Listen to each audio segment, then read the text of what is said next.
As I said, we have a guest this hour who is the executive director of Salisbury Visiting Nurse Association, Nancy Deming. And I'll say good morning, Nancy, even though, of course, we all know it's nice to say good morning. But I think we're all facing something, even SVNA, that is just brand new to us. Good morning. Good morning.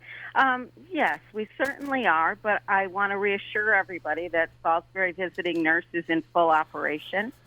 Our nurses and therapists are making visits to our patients 7 days a week, just as usual. That's our mission. We're staying true to our mission.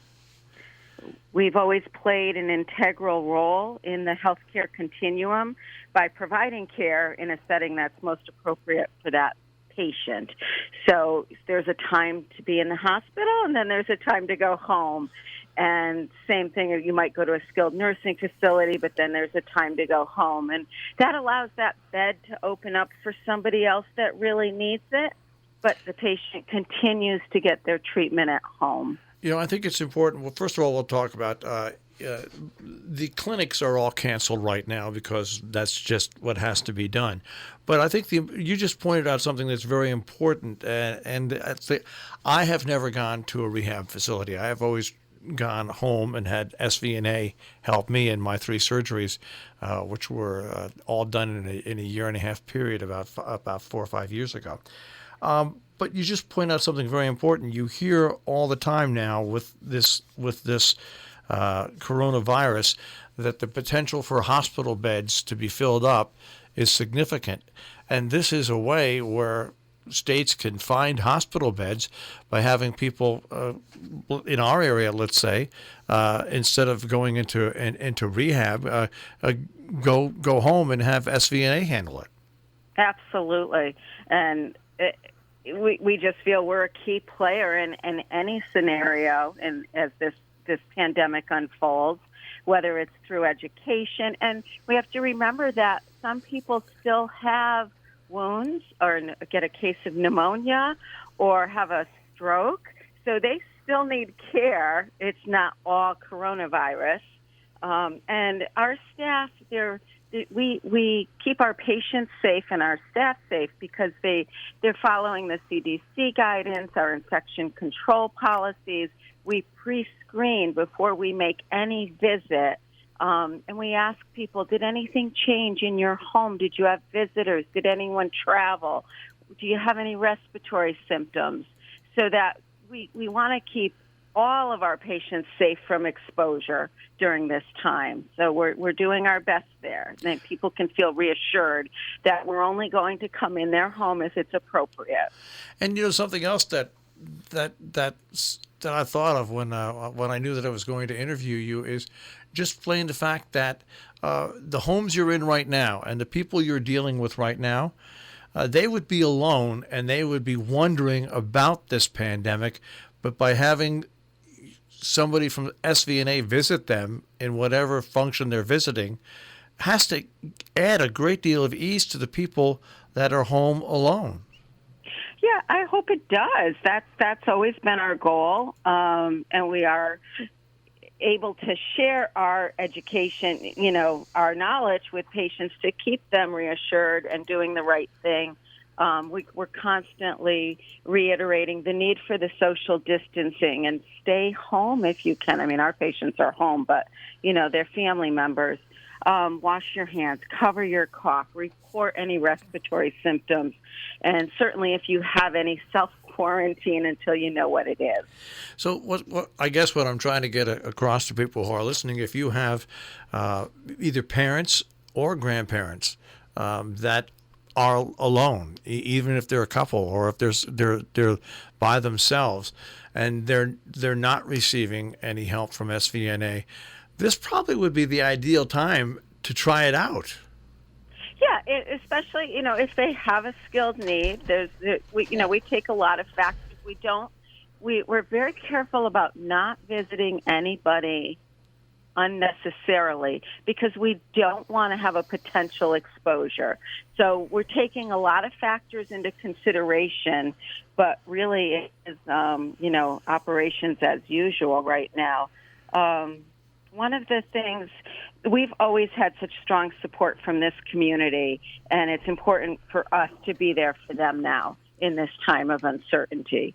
One of our barriers is we're really short on personal protective equipment, like the rest of the healthcare system. And so that's something we're constantly working on, is acquiring more in dribs and drabs to keep our staff and patients safe.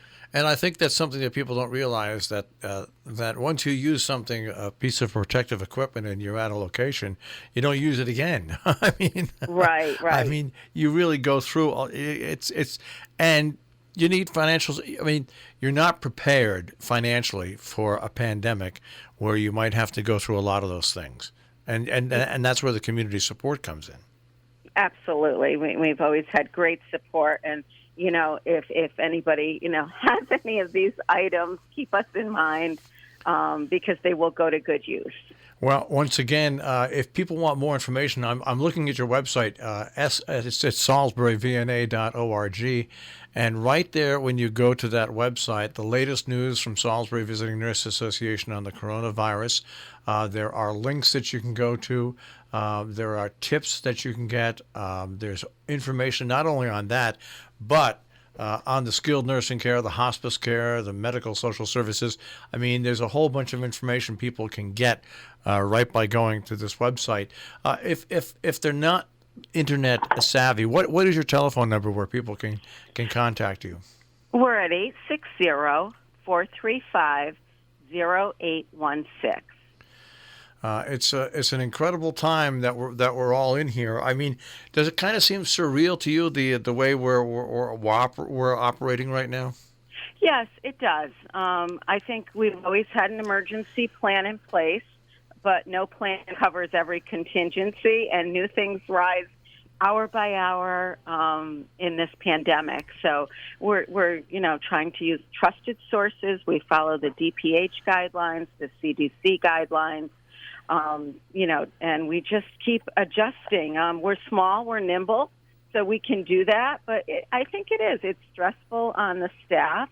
With the social distancing, we're only phone conferencing. We don't get together face to face anymore, because we want to take every step possible to reduce that risk of exposure for every single person and patient. So it's a challenge. Well, it might be a challenge, but there's a reason why Salisbury Visiting Nurse Association has been around since 1904. A very good reason is it's a service that is really required in this area, and has been always fulfilled since the earliest days with the utmost professionalism. And like I said, as the old commercial, I like the company so much I bought it. Well, you know what? When I was sick, I took full advantage and used the services 3 different times in a row of Salisbury VNA, and I know my mother used it. And I just thank that you're all there because the community needs that extra help, and once again, I said it's the extra comfort also of the people you're dealing with are your friends and neighbors. Mm-hmm. And, yes, they are. And that takes just a whole lot of stress off the situation. Well, once again, SalisburyVNA.org on the web, or 860-435-0816. I want everybody at SVNA to keep safe and keep doing the great job that you're doing here in our area. Thank you so much. All right, Nancy, thank you. Have a good day. Right, bye-bye.